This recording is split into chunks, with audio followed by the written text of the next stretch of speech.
They're holding a funeral for me tonight. I can hear it through the storm, voices rising and falling inside the pack house, low and solemn. Through frosted windows, I see shadows gathered close around flickering firelight, heads bowed, hands clasped. The whole pack pressed together in grief. Someone speaking. The words are muffled by glass and wind, but I catch fragments. The Omega who carried our future. The heirs lost too soon. My knees buckle. I catch myself against a pine tree, bark biting into my frozen palm, and force my legs to keep moving. The bundles in my arms shift with each stumbling step.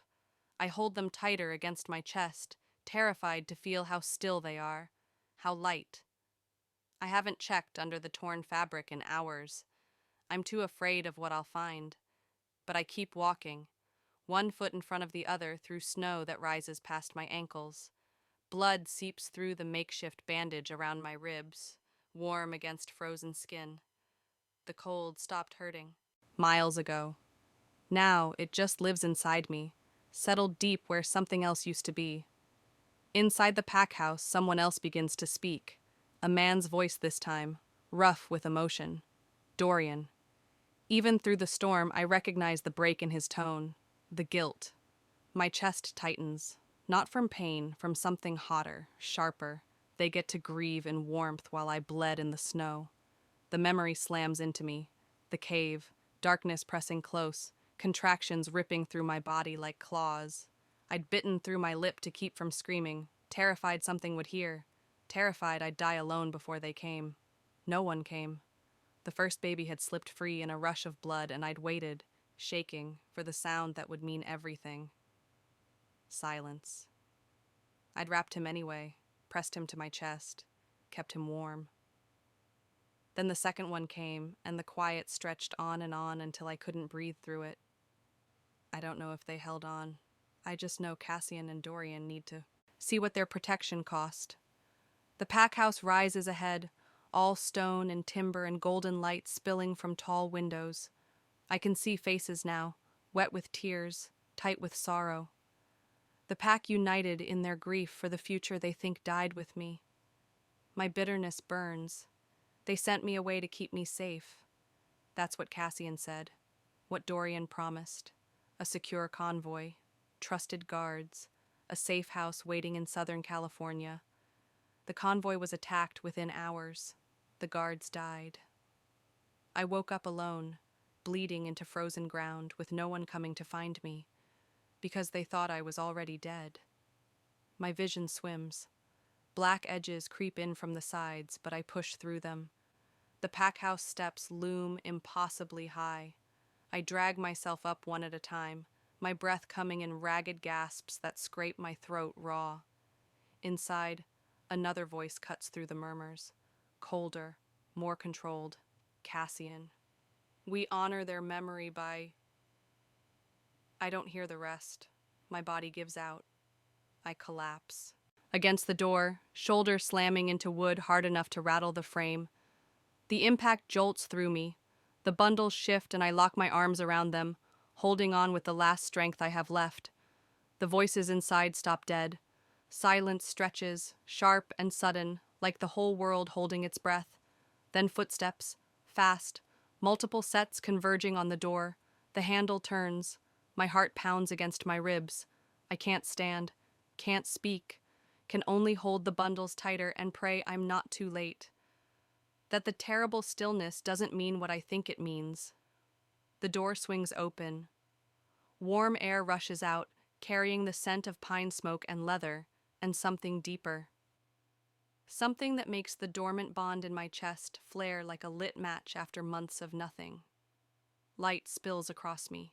I see boots first, then legs, then a figure drops to his knees beside me so fast I hear the impact. Dorian. His face drains of color. No, that's not... Another figure pushes through the doorway, taller, broader, moving with the kind of rigid control that comes from forcing yourself not to shatter. Cassian. His steel gray eyes lock on mine. For one endless moment, he just stares, shock and disbelief, and something rawer bleeding through his expression. Then his gaze drops to what I'm holding, the bundles wrapped in frozen, blood-stained fabric, the stillness that's haunted every step of my journey. Behind him, the pack crowds the entrance. Gasps ripple outward. Someone chokes on a sob. Isla! Dorian's voice breaks on my name. His hands reach toward me, shaking. Are they? I can't answer. My throat won't work. My whole body trembles with exhaustion and cold and fear. Cassian moves closer. His jaw clenches. Let me see. His hand extends toward the fabric, and every protective instinct I have left screams at me to pull away. But I can't move, can't do anything but hold on. The bundle in my right arm shifts, not from my grip, from inside. Everyone freezes. Cassian's hand hovers. Dorian's breath catches. Behind them, the entire pack goes silent. Then it happens. A sound breaks through the quiet, small and indignant and furiously alive. A cry, sharp, demanding, real. Then another voice joins it from the second bundle, just as strong. The funeral died, and everything they thought they'd buried came screaming back to life. For one impossible breath, nobody moved. The pack stood frozen in the doorway, faces slack with shock. Cassian's hand hovered in the air between us. Dorian's eyes were locked on the bundles in my arms like he'd forgotten how to blink. Then chaos erupted. They're alive. The heirs! How is this possible? Voices crashed over each other. Bodies surged forward. Too many people, too close, too loud. My arms locked tighter around my sons. Their cries grew stronger, more insistent, and something fierce roared to life inside my chest. Back up! My voice came out raw, broken, but sharp enough to cut through the noise. Nobody listened. Cassian dropped to his knees in front of me. His hands reached for the bundles, and every instinct I had left screamed. Don't! I jerked back, nearly losing my balance. Don't you dare touch them! He froze. His gray eyes met mine, shock and something deeper bleeding through his expression. Isla, no. Dorian pushed past his brother, his face wrecked. Please, just let us... My vision tilted. The packhouse doorway blurred. Voices faded into static. I couldn't hold on. My knees gave out and I went down hard, curling around the bundles even as the ground rushed up to meet me. Someone shouted. Hands caught me before I hit stone. The world fractured into pieces. Warm skin, cold air, the sound of my sons crying and crying and crying. Then nothing. I surfaced to voices arguing somewhere above me. She's lost too much blood. Move her carefully, don't jostle. Where are the boys? Someone tell me. They're fine, healthy. Now back up and let me work. I tried to open my eyes. My lids felt like they'd been sealed shut. My whole body hurt, a deep, bone-grinding ache that made breathing painful. Where are they? My voice cracked. Where are my sons? Right here. A woman's voice, calm, professional. I'm Dr. Hale. You're inside the pack house. Your boys are being checked over, but they're strong. You did well getting them here. I forced my eyes open. The room swam into focus. Wooden beams overhead, firelight casting shadows. A woman with silver-streaked hair leaned over me, her hands gentle as she pressed a bandage against my ribs. Beyond her, I saw them. Cassian stood near the fireplace, his spine rigid. Dorian paced like a caged wolf, running his hands through his dark hair, and past them both, through an open doorway, I heard it. Crying. My sons. I tried to sit up. Pain exploded through my side and I gasped, falling back. Easy. Dr. Hale's hands pressed me down. You've got 3 cracked ribs and a wound that needs stitches. You're not going anywhere. I need... My breath hitched. I need to see them. You will. Let me finish. Cassian moved closer. The firelight caught the sharp angles of his face, the tension in his jaw. When he spoke, his voice was controlled. Too controlled. We thought you were dead. I turned my head to look at him. Really look at him. He looked older than I remembered. Harder. Like something inside him had calcified in the months I'd been gone. You left me to die. No. Dorian's voice cracked as he stopped pacing. The report said the convoy was attacked. that there were no survivors. We held a funeral, I don't care about your reports. My voice came out flat, empty. I lived it. Silence dropped like a stone. Dr. Hale kept working, her hands steady even as the tension in the room became suffocating. Behind the alphas, pack members crowded the hallway, watching, whispering. An older man pushed through, gray-haired, formal. Counsel, I realized. His sharp eyes moved from me to Cassian. This is highly irregular. We need answers about... Not now. Cassian didn't even look at him. His gaze stayed locked on me. The elder opened his mouth to argue, but something in Cassian's expression made him step back. Dr. Hale tied off the last stitch and straightened. She needs rest and food. She's severely malnourished. She disappeared through the doorway and returned carrying 2 small bundles. My heart stopped. She placed them carefully in my arms, and I looked down at my sons for the first time in real light. Not shadows, not darkness, not the desperate, terrified glimpses I'd stolen in that cave. They were perfect. Tiny fists, dark hair, faces red from crying, but healthy, alive. They had their eyes, both of them, gray like winter storms, like the men standing 3 feet away watching me with an expression I couldn't read. Something in my chest cracked open. How? Cassian's voice was hoarse. How did you survive? I looked up, met his gaze with everything I had left. I survived because I had to, because no one else was coming. The words landed like blows. Dorian flinched. Cassian went very still. We sent guards. Dorian's hands clenched into fists. Resources. A secure route to the safe house. Your guards are dead. My voice shook now.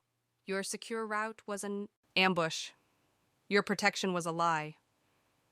Dorian's face crumbled. For a moment he looked like he might fall apart completely. Cassian's jaw tightened. I watched him process my words, calculating, putting pieces together behind those cold gray eyes. I want a room. I forced the words out. Away from you. Away from all of this. You're in no condition, Cassian started. I didn't ask. I shifted my sons in my arms and tried to stand. My legs shook. My vision swam. But I pushed through it because I had to. Because staying here, this close to them, was worse than the pain. Dorian moved to help. I flinched back.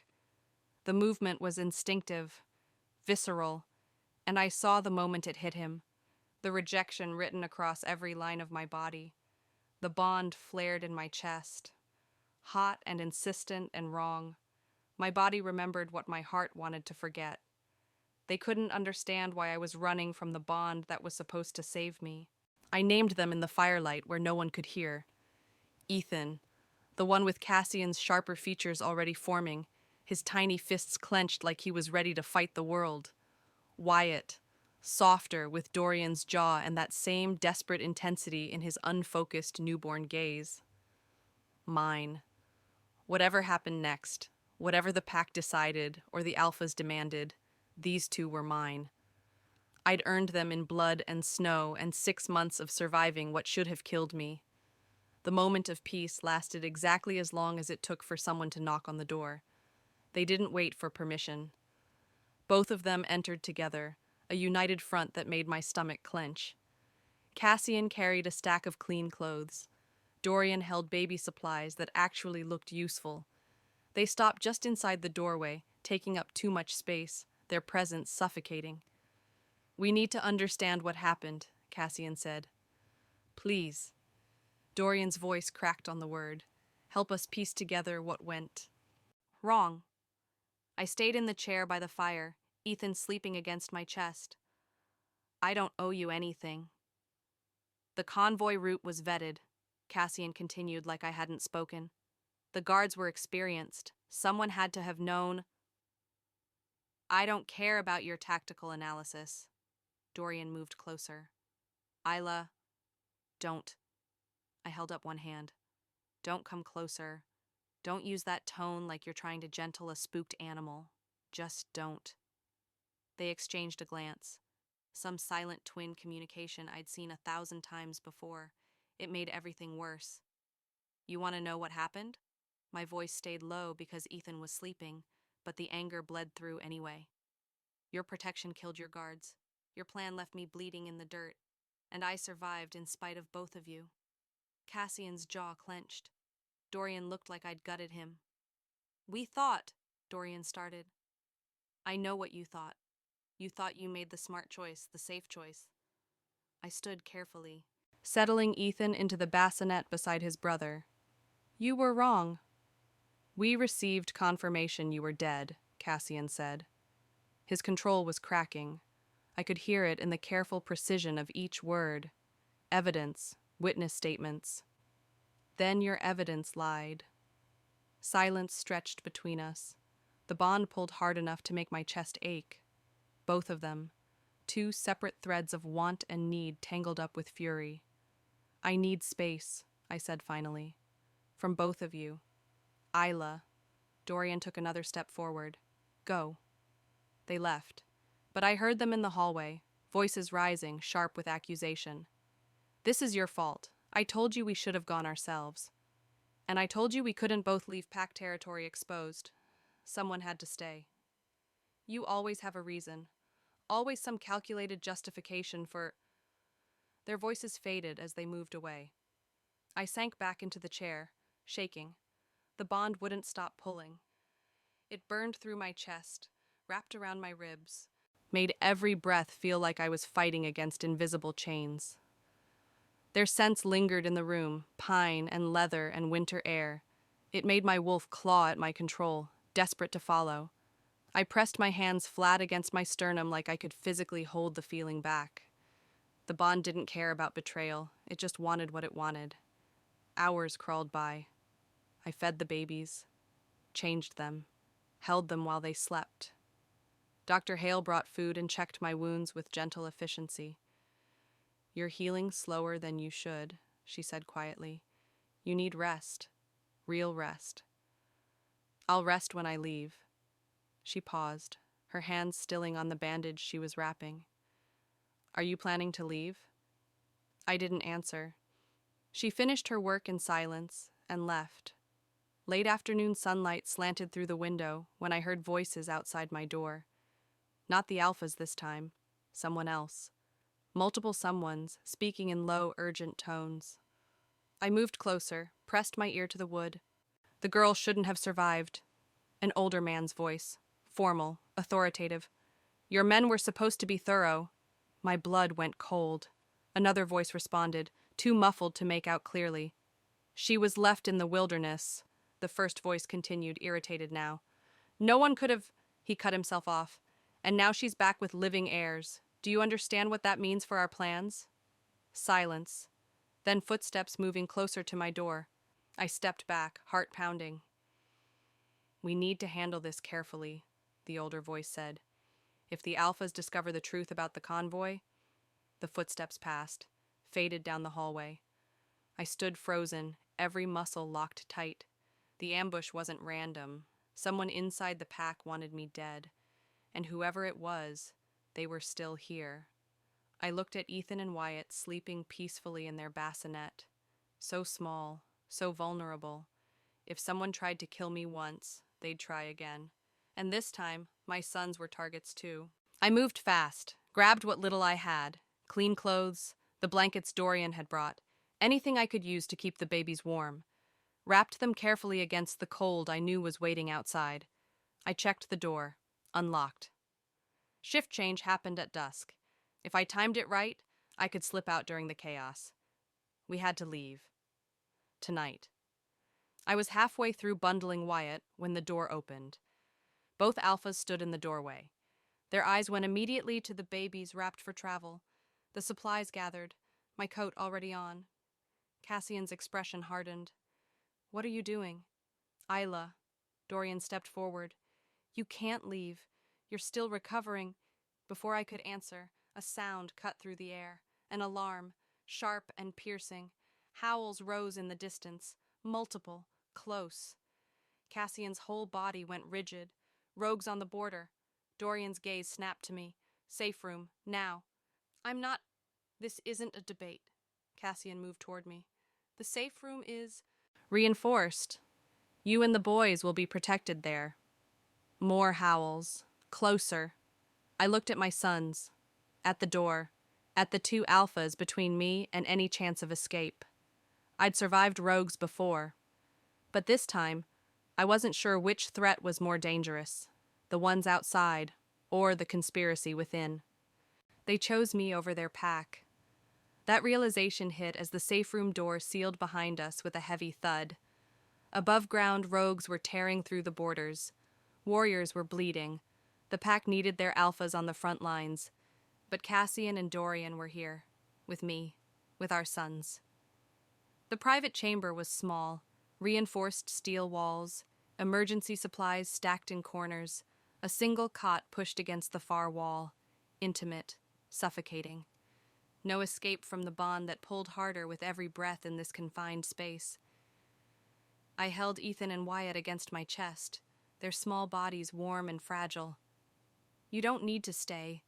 The pack needs you up there fighting. The pack has warriors. Dorian's voice was firm in a way I'd rarely heard from him.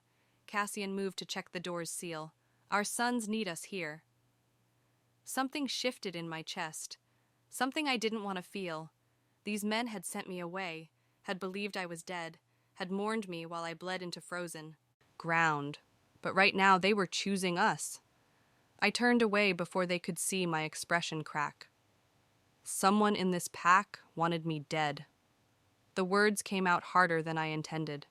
Both of them went still. The ambush wasn't random, I continued. I heard someone talking, an elder. He said I shouldn't have survived, that his men were supposed to be thorough. Cassian's jaw clenched. Dorian moved closer, his whole body coiled tight. Who? Cassian's voice was lethal calm. I don't know, but he mentioned plans. Said if you discovered the truth about the convoy. I met their eyes. Someone sabotaged it from the inside. They exchanged a look. Dark. Knowing. We suspected, Dorian said quietly. But we had no proof. The route was secure, Cassian added. The guards vetted. Someone had to have insider knowledge. Council? I asked. Neither answered directly. But the silence told me enough. If someone orchestrated the ambush, Dorian said, his voice tight, you're still in danger. The boys, too. Cassian's gaze moved to Ethan and Wyatt. Twin heirs threaten certain power structures.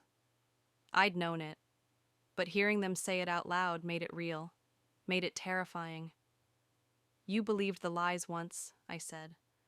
They both looked at me. We won't make that mistake again, Dorian said. Never again, Cassian echoed. For the first time since I'd walked through those doors, I saw them united, not as alphas managing pack business, as fathers protecting their sons, as mates who'd lost everything once and refused to lose it again. Hours crawled by. The sounds of battle above faded to distant echoes. Wyatt started crying, sharp, insistent wails that cut through the small space. I tried everything, feeding, changing, rocking. Nothing worked. My hands shook with exhaustion. My wounds ached. I was so tired I could barely think straight. Please, Dorian's voice was soft. Let me try.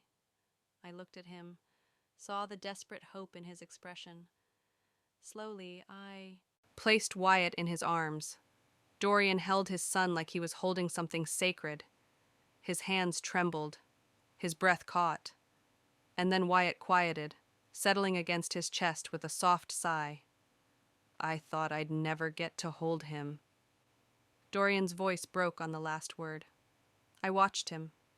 This alpha who'd always been more emotion than control, who'd wanted to fight for me but hadn't, who was holding our son now like nothing else in the world mattered. Ethan started fussing. Cassian reached out. Didn't say anything, just extended his hand. I hesitated, then placed Ethan in his arms. Cassian cradled his son with careful precision. His expression cracked open for just a moment, raw and unguarded and devastatingly real.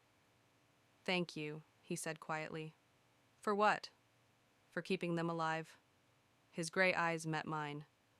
For surviving. For coming back, Dorian added, his voice rough. They both looked at me like I'd given them something they thought was lost forever. Like I was something more than the Omega they'd failed.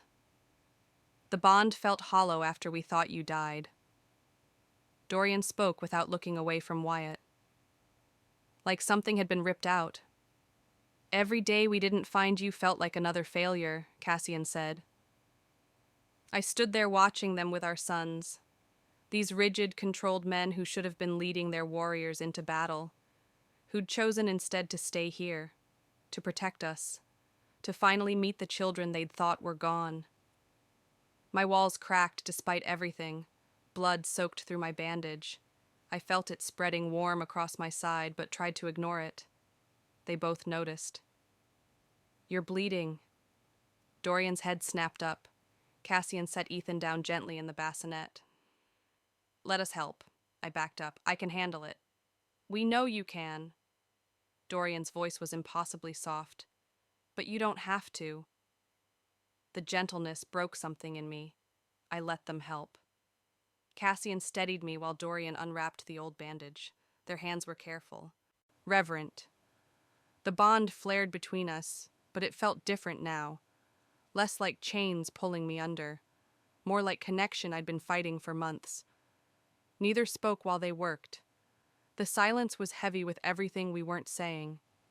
When they finished, I didn't pull away immediately. I named them, I said quietly. Ethan and Wyatt. Both looked at me. I was giving them something. The secret I'd kept locked away since the moment I'd whispered those names in firelight. Ethan, Dorian repeated softly. Wyatt. Perfect names, Cassian said. Another beat of quiet. Then the words slipped out before I could stop them. I didn't think I'd make it back. But you did? Dorian said. You're stronger than any of us, Cassian added. The all-clear signal sounded. The door unsealed. A pack member entered, eyes finding the alphas immediately. Council requests immediate audience. Both stood at the same time. What does the council want? I asked. The messenger's gaze flickered to the babies. They're questioning the Omega's return and the legitimacy of the heirs. My blood turned to ice. Tell the council we'll be there shortly, Dorian said, his voice hard. All three of us, Cassian added with lethal calm. They both turned to me. They're going to challenge the boys' claim, Cassian said. They'll have to go through us first, Dorian finished.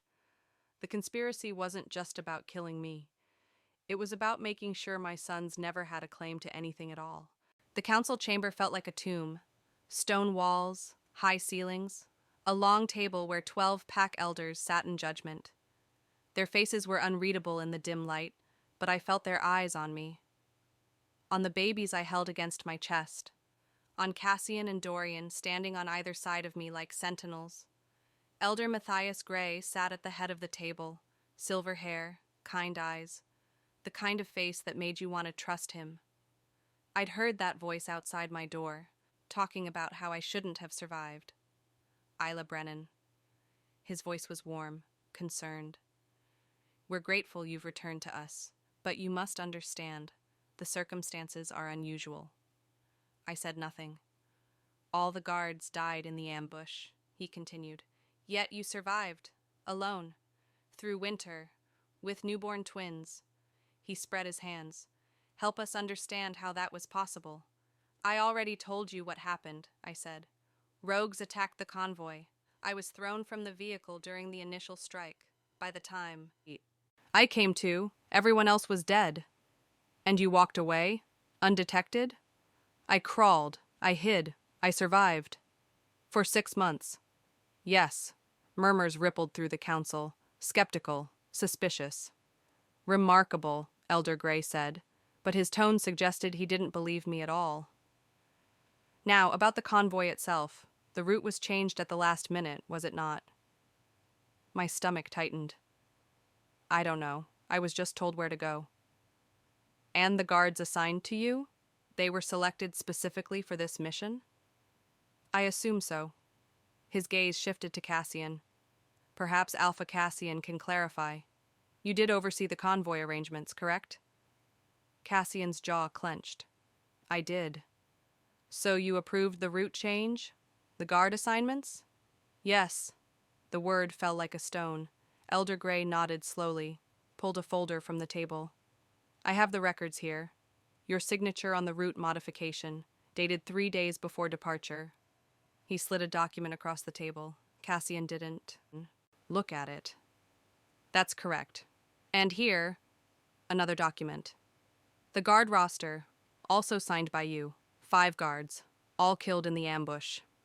Beside me, Dorian went very still. I made those decisions, Cassian said. His voice was flat, controlled. I take full responsibility for what happened.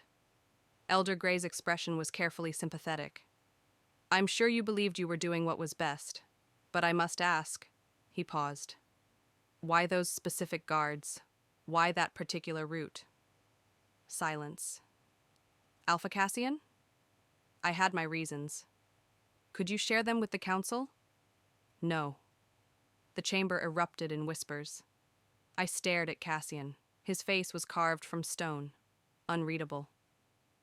There's also the matter of several private meetings, Elder Grey continued, between you and myself in the weeks before Isla's departure.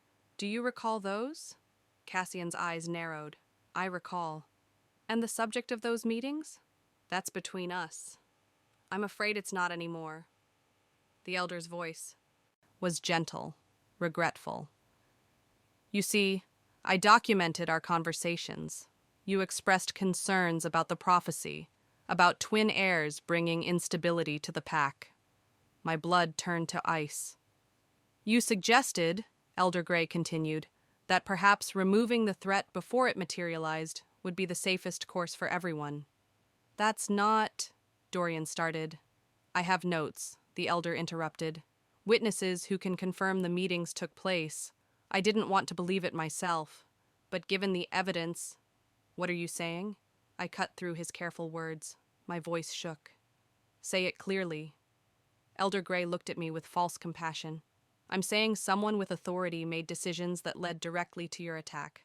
Someone who had access to convoy routes, who selected guards that might not fight as hard as they should have, who perhaps believed that letting you disappear was better for the pack.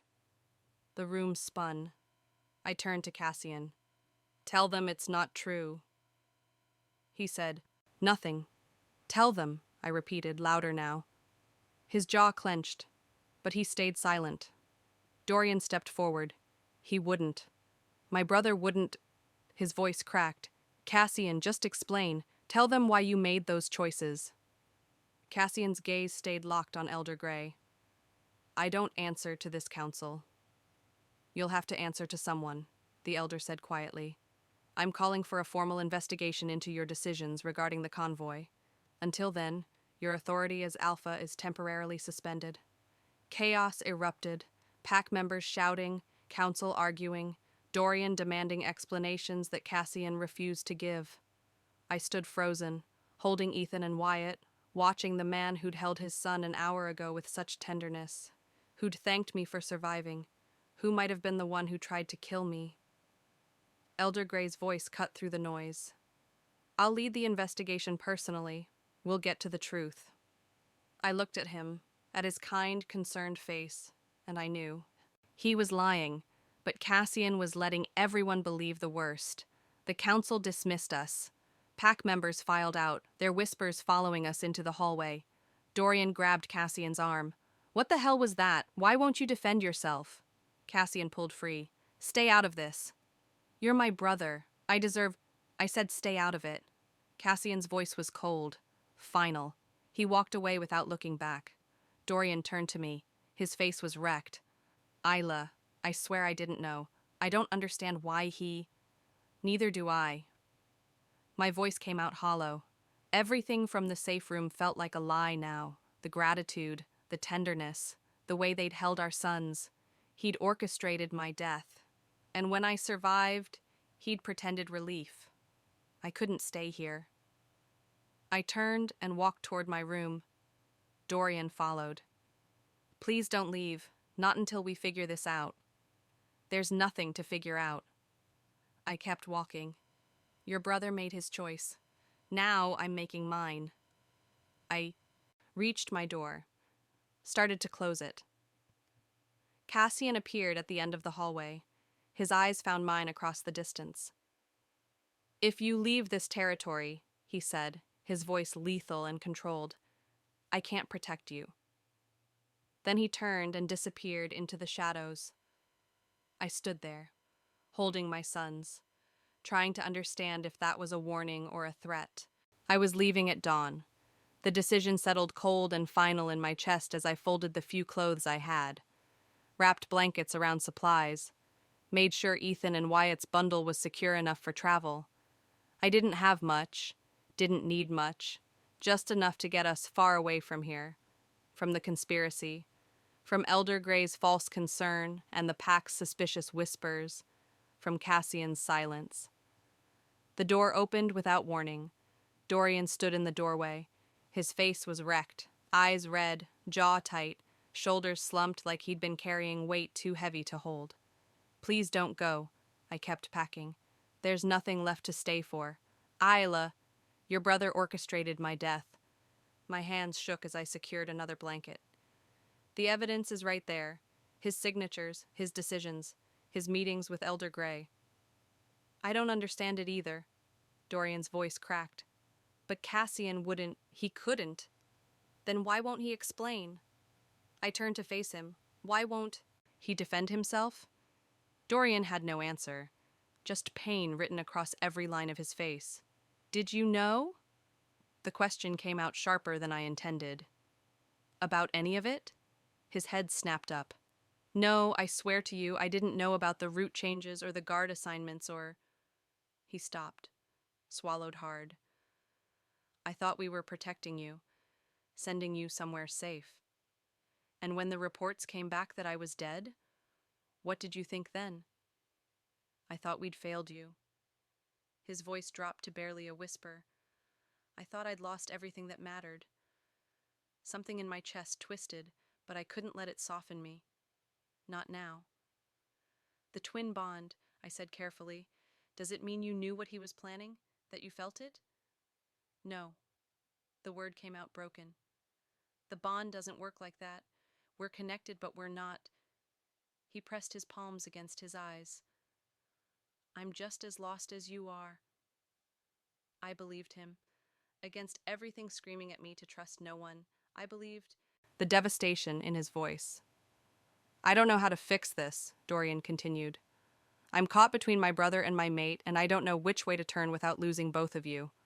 He moved closer, slowly, like approaching something wounded. Please, just stay until we understand what's happening, until we can figure out the truth. The truth is in those documents. Then why do I feel like something's wrong? Why does every instinct I have say this doesn't make sense? I didn't have an answer for that, because I felt it too. The evidence was damning, clear, undeniable.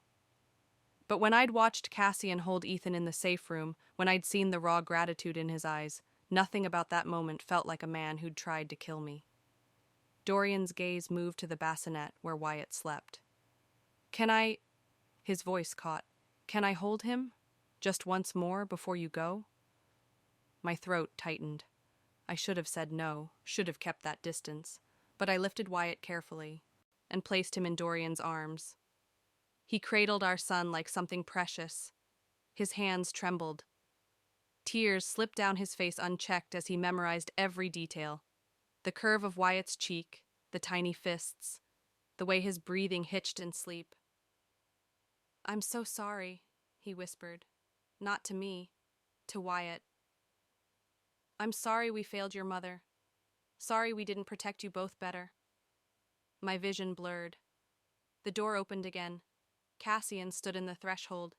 His eyes moved from Dorian holding Wyatt to my half-packed bag to my face. You're leaving. It wasn't a question. At dawn, I said. He stepped inside, closed the door behind him. The room suddenly felt too small for all of us. That would be a mistake. Would it? I crossed my arms. Staying here while Elder Grey investigates you? While the pack decides if you tried to murder their Omega? That sounds like the real mistake. I can't explain yet. Then don't. My voice came out harder than I intended. Just tell me one thing. Did you want me dead? Silence stretched between us. Answer her, Dorian said, his voice rough. Cassian's jaw clenched. His control was slipping. I could see it in the tension of his shoulders, the way his hands curled into fists at his sides. I can't explain, he repeated. Not yet. But I'm asking you to trust me. Trust you? The words tasted bitter. You won't even defend yourself. Because keeping you safe means staying silent. That doesn't make any sense. I know. For the first time, real emotion bled through his voice. Desperation. I know it doesn't. But if you leave now, if you take our sons out of pack territory before this is resolved, I can't protect you from what's coming. Stop playing games. Dorian shifted Wyatt carefully in his arms. We're losing her because you won't speak. Just tell us the truth. Cassian's control finally cracked. Pain flashed across his face, raw and unguarded and real. I failed you, he looked at me. I made choices I thought would save you, and they nearly destroyed everything.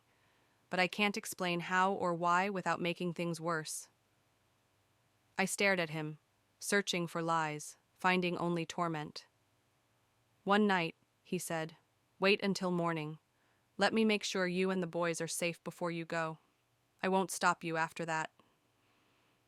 Every instinct told me to refuse, to take my sons and run while I still could. But something in his eyes held me frozen. One night, I heard myself say, then I'm gone. Relief and grief warred across his expression. He moved toward the bassinet where Ethan slept, lifted him with careful hands.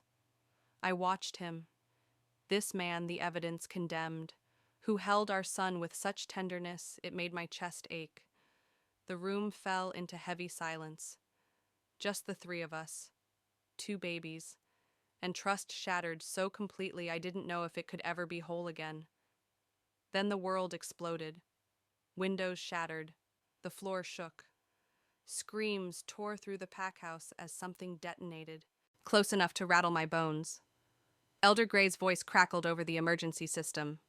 Lockdown initiated. All pack members to safe positions. Alpha Cassian Thorne, you are under arrest for treason against the pack. The explosion turned everything into chaos. Glass rained down. Alarms shrieked. Somewhere below us, people were screaming. The babies started crying, sharp, terrified wails that cut through the noise and straight into my chest. Cassian moved first, handed Ethan to me, and positioned himself between us and the shattered window. Dorian did the same, forming a protective wall with his brother. We need to move, Cassian said.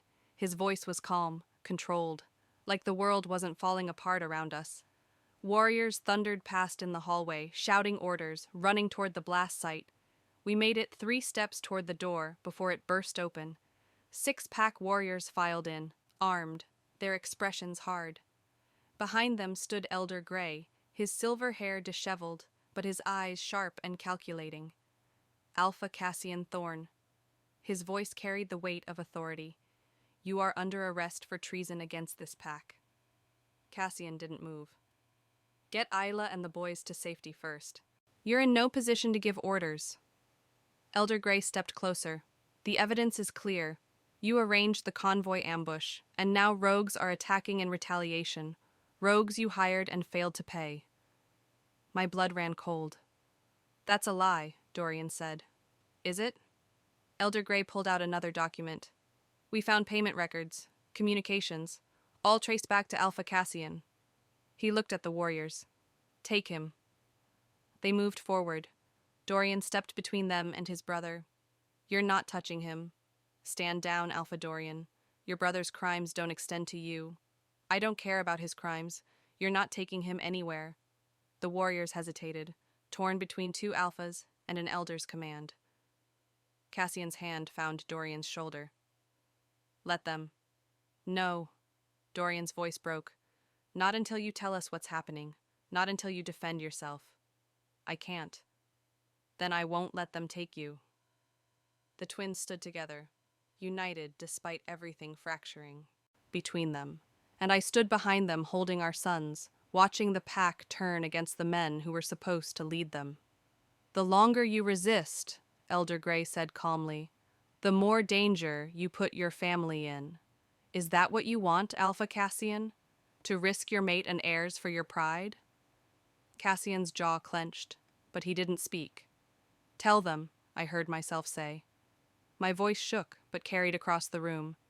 "Tell them the truth, whatever it is, just tell them." He turned, met my eyes. I saw something desperate there, something apologetic and broken and real. Then he looked away, chose silence over me.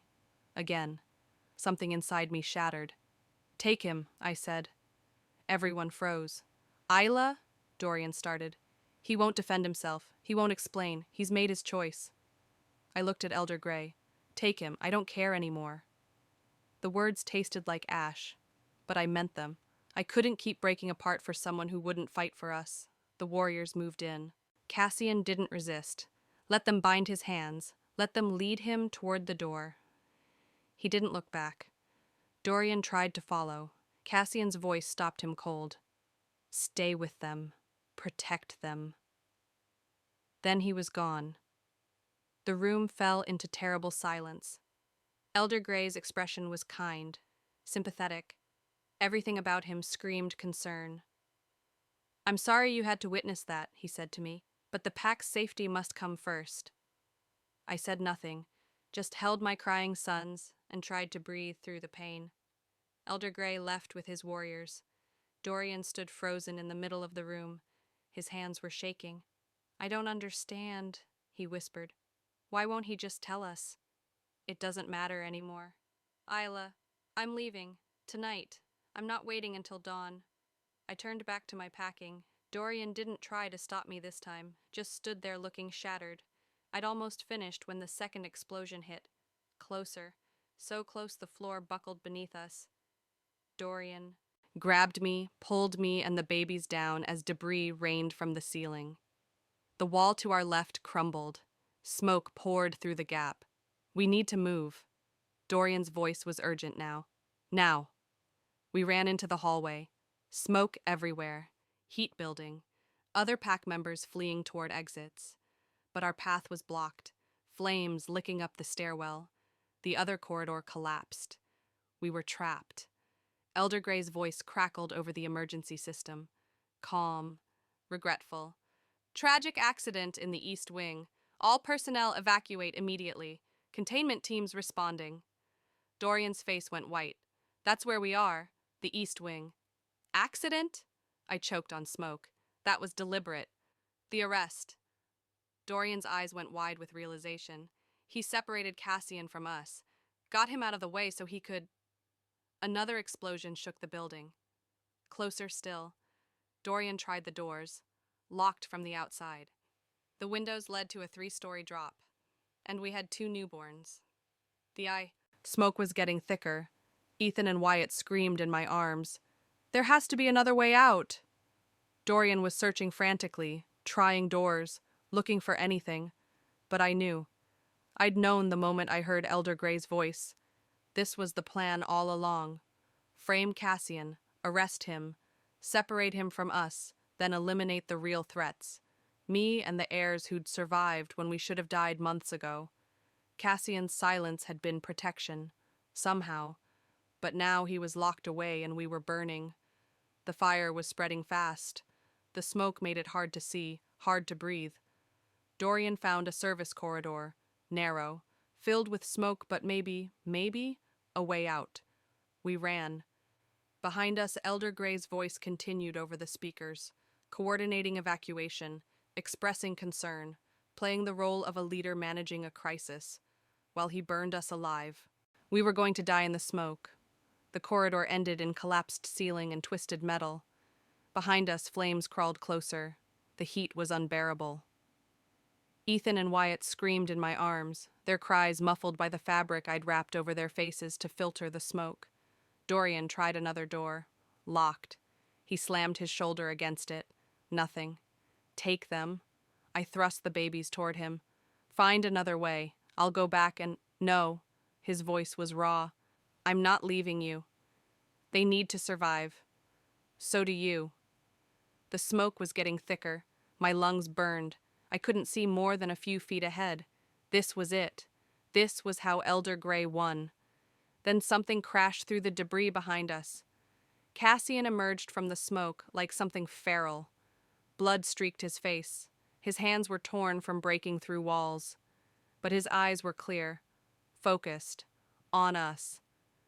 There's a maintenance shaft. He didn't waste time on explanations. Just moved. Follow me, now. We ran. The path he led us through was barely wide enough for one person. Metal scaffolding, broken pipes, places where the floor had given way to nothing.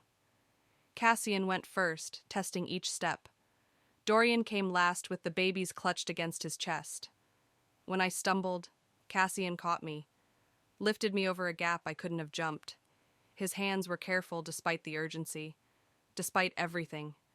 We emerged into the lower level, right into chaos. Pack warriors fighting each other, Grey's forces against those who still believed in the alphas, blood on stone floors, snarls and shouts echoing off walls. A woman pushed through the violence toward us. Dr. Hale. She carried a leather folder thick with documents. Her expression was grim but determined. I have everything, she said to Cassian. Everything? Dorian stared between them. What's going on?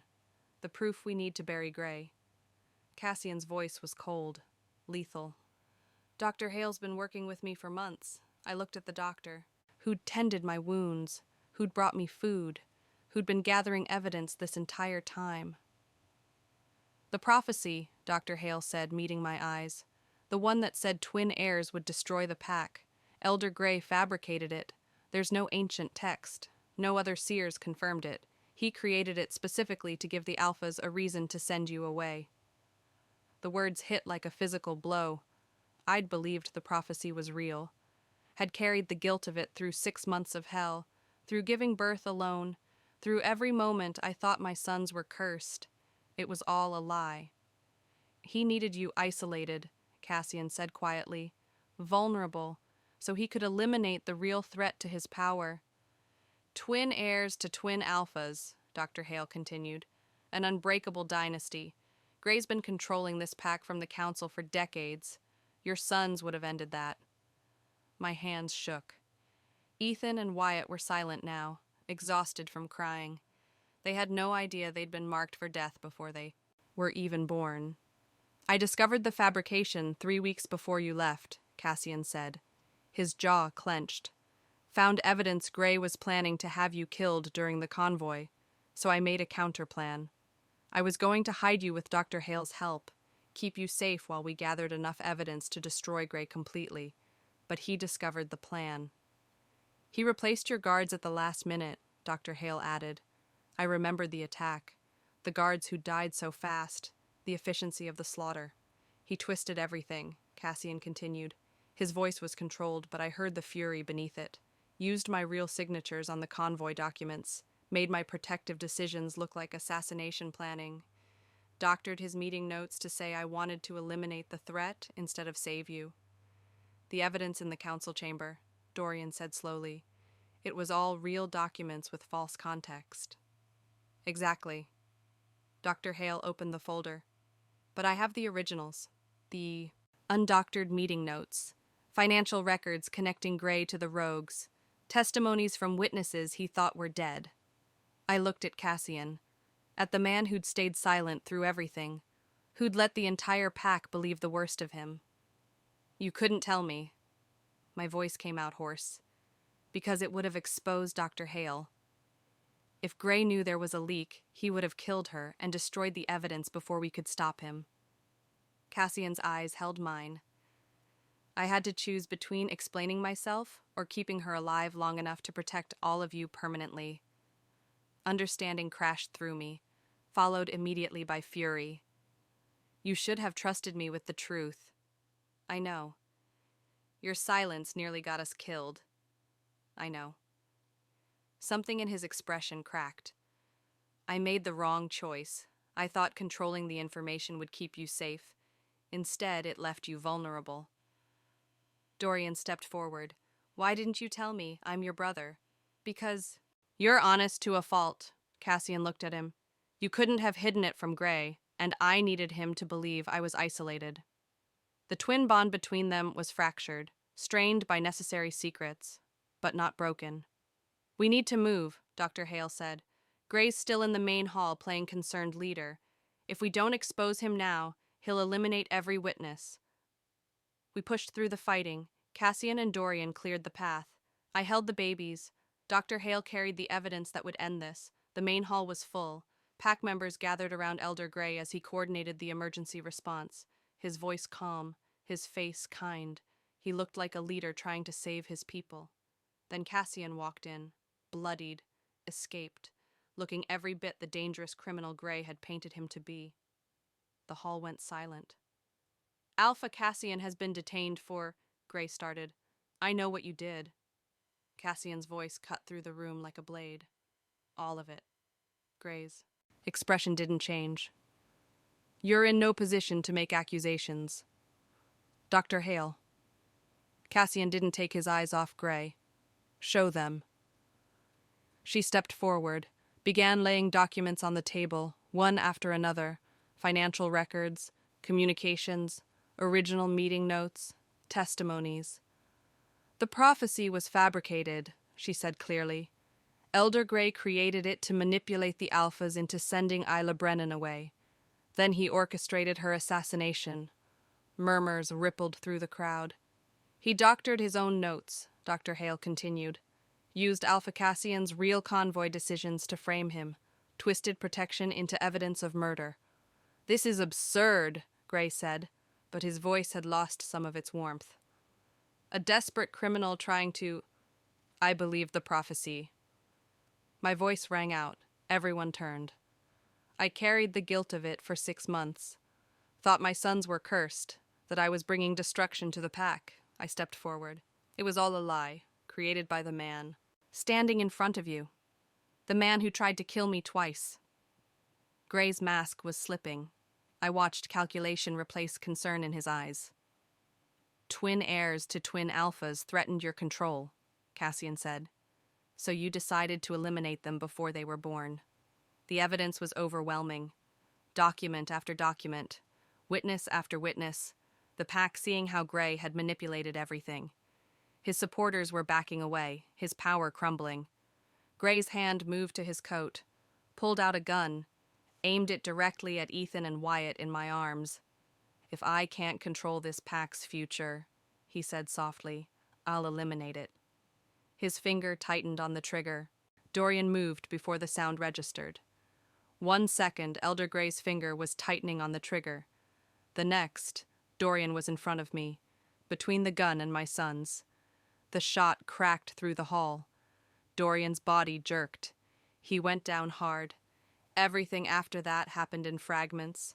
Cassian's roar, pack warriors slamming into Gray, the gun skittering across stone, people shouting, Ethan and Wyatt screaming in my arms, and Dorian on the ground, blood spreading dark across his shirt. No. The word tore out of me. No, no, no. Dr. Hale was already moving, dropped to her knees beside him, ripped his shirt open. Her hands moved fast and sure, but her expression was grim. Bullets lodged. I need to get him to the medical wing. Now. Warriors lifted him. Careful but quick. I tried to follow, but someone pulled me back. The babies, a voice said. You need to protect the babies. I looked down. Ethan and Wyatt were unharmed, crying but alive. Safe because Dorian had thrown himself between them and a bullet. Cassian appeared at my side. His face was white. Warriors held Gray pinned against the wall, the gun kicked far out of reach. Gray was breathing hard, but his eyes were cold, calculating even in defeat. Why? Cassian's voice was lethal. Tell them why you did this. You know why. Gray's voice stayed calm. Twin alphas were already too much power in one bloodline. But twin heirs? He looked at Ethan and Wyatt in my arms. That would have been a dynasty, unbreakable, generations of thorn control. So you tried to kill them, I said. I tried to save this pack. Gray straightened despite the warriors holding him. I've served on the council for 40 years, watched alphas rise and fall while I remained. I've guided this pack through crises your family never knew existed, and those children would have ended everything. You mean they would have ended your power? Cassian stepped closer. Your decades of controlling this pack from the shadows. That's what you couldn't accept. The council exists to provide balance, Gray said, to ensure no single bloodline becomes untouchable. Your sons would have destroyed that balance. No, my voice cut through the hall. They would have destroyed your influence, your ability to manipulate alphas, to fabricate prophecies and orchestrate murders. That's what you were really afraid of. Gray's mask slipped, just for a moment. I saw the calculation, the hunger for control that had driven everything. The Thorn bloodline will destroy this pack, he said. Prophecy or not, you'll see. Take him. Cassian's voice was ice. Get him out of my sight before I kill him myself. They dragged Gray away, his words echoing in the sudden quiet. The pack stood frozen, witnesses to everything, the conspiracy, the true motive, the shooting.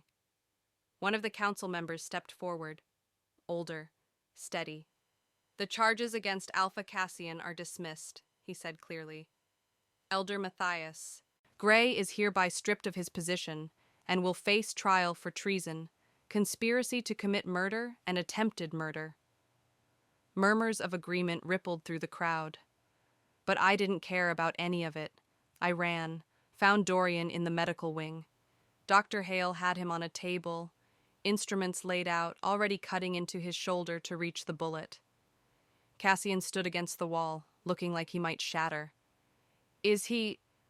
I couldn't finish the question. He'll live. Dr. Hale didn't look up. But it's going to take time.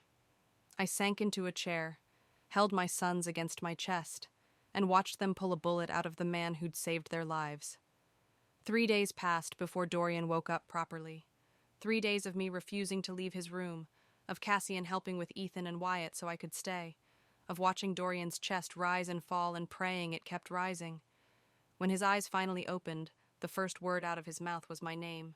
Isla. I was at his side. I was at his. Immediately. I'm here. The babies are fine. You saved them. Relief flooded his face, then pain as he tried to move. Don't.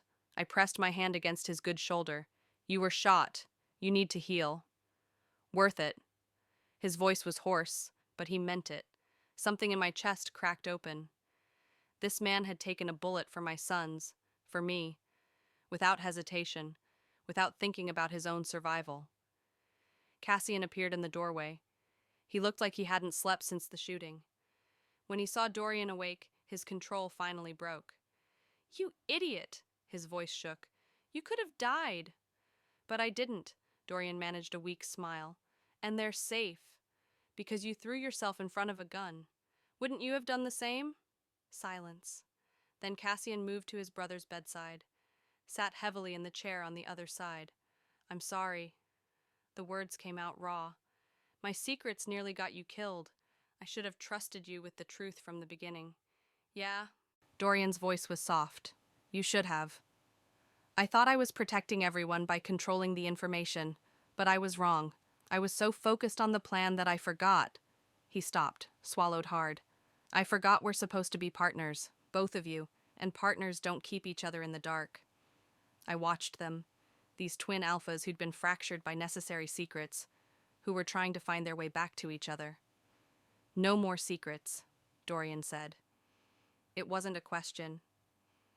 No more secrets, Cassian agreed. They sat in silence for a while, the twin bond between them still strained but healing. Eventually, Dorian fell back asleep, the medication pulling him under. Cassian stayed. I took the babies to the nursery Dr. Hale had set up, fed them, changed them, put them down to sleep. Then I went back to Dorian's room, found Cassian still sitting there, watching his brother breathe. He's going to be okay, I said quietly. I know. But his voice suggested he didn't quite believe it yet. I sat down. The silence stretched between us. I understand why you did it, I said finally. Staying silent to protect Dr. Hale, to build the case against Gray, but it still hurt. He turned to look at me. I know. Protection without trust isn't partnership. You made decisions for me, for us, without including me. Yes? And your secrets nearly killed Dorian. His jaw clenched. I know. I took a breath. I'm not going to forgive you instantly, but I'm willing to try. Under conditions. He straightened. Name them. Complete honesty, no more secrets, even when you think you're protecting me. I'm part of decisions that affect our family. Agreed. If something's happening, you tell me, both of you. I'm not fragile. I survived 6 months alone. I can handle the truth. I know you can. His voice was quiet. I forgot that. I spent so long being alpha, controlling outcomes, managing threats, that I forgot how to trust my mate with the truth. It won't happen again. It better not. He met my eyes. It won't. I believed him.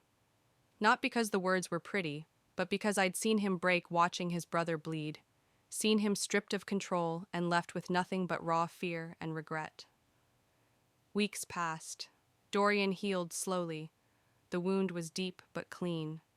No lasting damage beyond a scar he'd carry forever. A reminder of what he'd sacrificed. We stayed together during his recovery. All 5 of us in the medical wing until Dr. Hale cleared Dorian to move, then in private quarters away from pack politics and prying eyes. Trust rebuilt itself in small moments. Cassian asking my opinion before making decisions. Dorian questioning when something didn't make sense instead of just following his brother's lead. Me learning to voice my concerns instead of carrying them silently. It wasn't perfect. We still fought. Still had moments where old wounds ached. But we were choosing each other every day with full knowledge of what that meant. 2 months after the shooting, the pack held a ceremony. Official acknowledgement of me as mate to both alphas, of Ethan and Wyatt as legitimate heirs, of the family we'd fought so hard to protect.